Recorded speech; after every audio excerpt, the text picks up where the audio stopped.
Јуле, со тебе ќе зборувам и за политичките случувања дома. Може ли да очекуваме опозицијата да се врати во парламентот? Докаде е диалогот меѓу Груевски и Заев?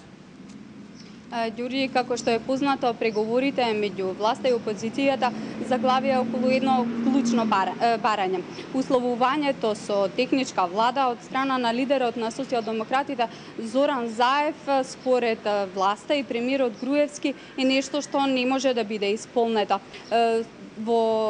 Денеска во вистите околу ова прашање разговарам и со професорката Каракамишева Јовановска за тоа дали може да очекуваме на есен опозицијата да се врати во собранието и како тие овој период може да го искористат. Професорке, како опозицијата да го искористи овој период од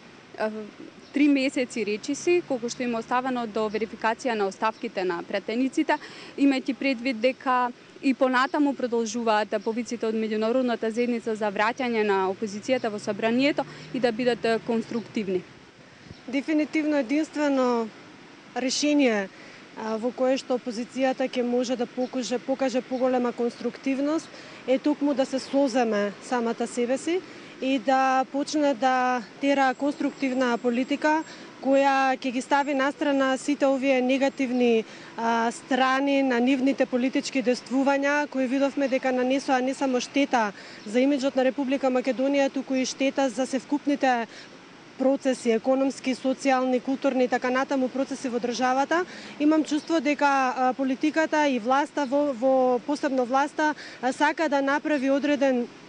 период во кој што ќе се релативизираат работите, ќе се соземе опозицијата, меѓутоа и ќе се остави на време да види дека со неконструктивност и дека со пасивизирање или тргање настрана од институциите на системот нема да постигнат ништо, туку напротив ќе донесат пред се штета себе си, меѓутоа и штета на државата и на граѓаните на Република Македонија. Јас би рекла дека на ова прашање треба да се разгледува од две страни, правно и политичко. Правната страна даваше и се уште дава можности за многу брзо решавање на целиот овој проблем, имајќи предвид дека и Уставот и Изборниот законник се јасни во делот на констатирањето на оставките и во делот на започнување на процедура за пополнување на пратенички места, оние испразнетите со дополнителни избори. Меѓутоа, очигледно власта сака да ги искористи сите политички решенија и опции кои што стојат на располагање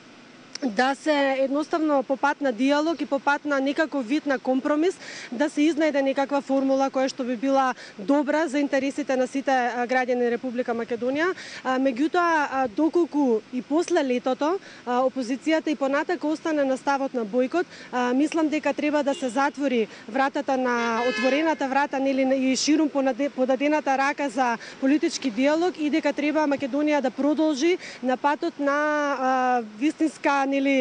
реформа, вистински процеси кои што ќе придвижуваат Македонија напред, бидејќи ако опозицијата, посебно Социјалдемократскиот сојуз, сака да си прави штета на себе, сака да биде деструктивна за себе, Македонија не треба да биде колатерална штета од ваквата опасна политика и не смее да едноставно заедно со тонењето на бродот на СДСМ да понтонеме ние заедно. Значи мора да се најде оптимално време до кога треба и може да се